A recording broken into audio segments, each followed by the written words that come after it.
پاکستان د ټولو بشري قوانینو څخه سرغړونه کړې او د پښتنو په وړاندې تشدد روان ساتلی. د کندهار ځوانانو د ولي لارون پر مهال ویل پاکستان د ترهګرو ځاله ده او د بیان ازادي او بشر حقوق یې تر پښو لاندې کړي، ځکه د پښتون ژغورنې غورځنګ مشر منظور پښتون یې بندي کړی دی. دغو ځوانانو په نړیواله ټولنه غږ وکړ څو د افغان سولې او پښتنو د حق لپاره پر پاکستان فشار راولي.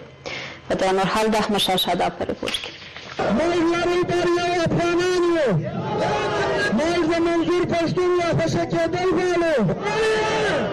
لر او بر یو افغان دی. دا هغه شعارونه دي چې کندهاري ځوانانو د پی ټی ایم یا پښتون ژغورنې غورځنګ مشر منظور پښتون د آزادولو په موخه د لاریون پر مهال ورکول.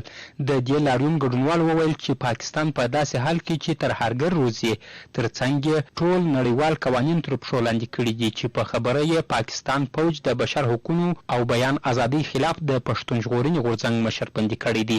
د لاریون ګډونوال ځوانان وایي نړیواله ټولنه دي د افغان سولې او افغانانو په وړاندې د روان تشدد او پښتون د حق اخیستلو لپاره د دوی ملاتړ وکړي. په لوی کندهار کې په جنوب غرب حوزه کې ځوانان مدني فعالان ټول سره همغږي یو.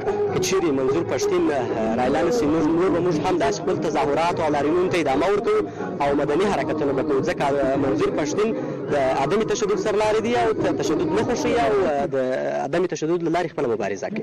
نړیوالې بشري ادارې، نړیوالې امنیتي ادارې، د ملګرو ملتونو امنیت شورا باید په دې کې دخالت وکړي او پښتنو ته خپل حقونه ورکړي او دغه 40 کاله چې په لوی افغانستان کې جګړه روانه ده د پاکستان په نوم دغه انجو چې ستا رامنځته شوی دی دا چې د دوی کوم حقونه اخلي د دې باور کړه چې باید نړیوالې بشري او امنیتي ادارې خپل مسؤلیت ادا کړي. منظور ژغورنې لپاره خلک سره راټول شوي دي ترڅو د منظور چې د پاکستان لخوا بندي شوی دی هغه راخوشي شي.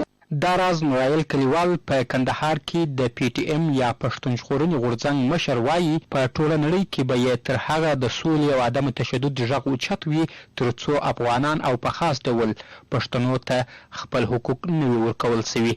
کلیوال وویل منظور پښتون د افغان سولې او پښتنو د حقوقو د ترلاسه کولو سرلاری دی، نو تر هغه به یې مبارزه روانه وي ترڅو پاکستان دا مشر نه وي خوشي کړي. د پښتون ژغورنې غورځنګ ټیم چې دی دغه سولې د خبرو قرباني دی. مشر منظور پښتون د نیول کېدو مخکې ویلي چې پاکستان نور د افغانستان په خاورو کې چې کومه ترهګري روانه کړې ده هغه څخه د لاس واخلي. نو دغه خبرې د دې لامل شو چې دی ونیول شو.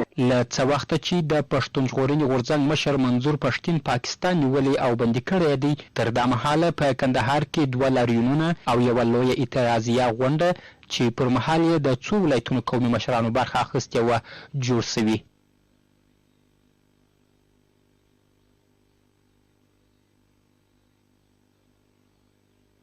کندهار فرصت ښوونیز مرکز په 2